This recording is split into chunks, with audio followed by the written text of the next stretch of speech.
Hi, God bless you. This is Gary. I'm making this video to help you understand the craftsmanship that I put into these flutes, and I believe you'll see that they are a very excellent made instrument. Here's the beginning of how we make them. First, we start with two holes, the tone hole up front and the airway hole in the back, and I'll drill through them pre-marked spots. Very important to get the tone hole in the correct location, otherwise the pitch of the flute can be way off.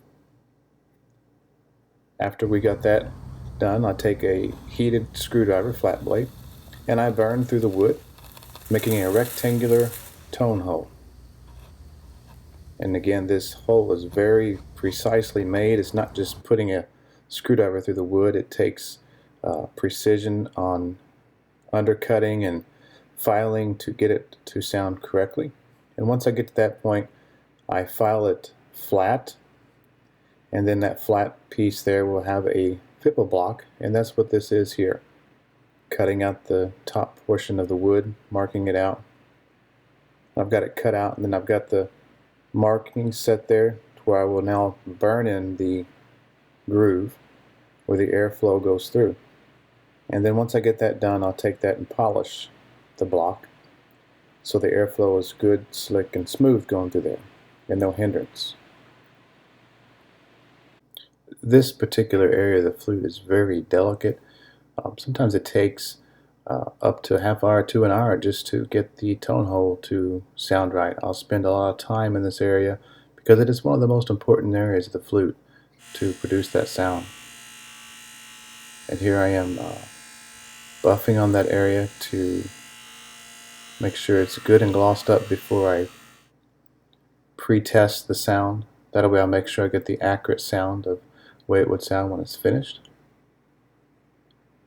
Here's the tone holes that are put into the flute for the fingering hole, and that's done by knowledge of just knowing where the holes go through the years I've learned, and it's a calculated procedure that you do, and you just kind of learn it.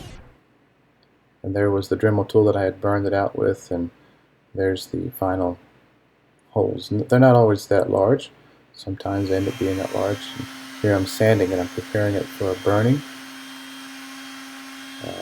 I'll sand the whole flute and before I burn it so that it's good and smooth. Sometimes I burn the flutes and sometimes I leave them the natural color. It just all depends on the nature of the wood and what I believe they can take.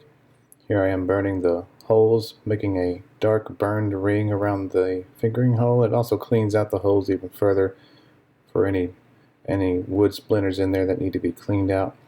And I also take the same flame torch and burn the rest of the bamboo when I do burn it. And there is what they look like when they've been burned. And again, they're not always consistently dark. It just depends on how much flame I put on it. And I like that pattern. I like that look.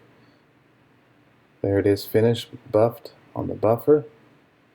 And this gloss will last for a very long time. I've had flutes now for over 7 years, still holding the same shine.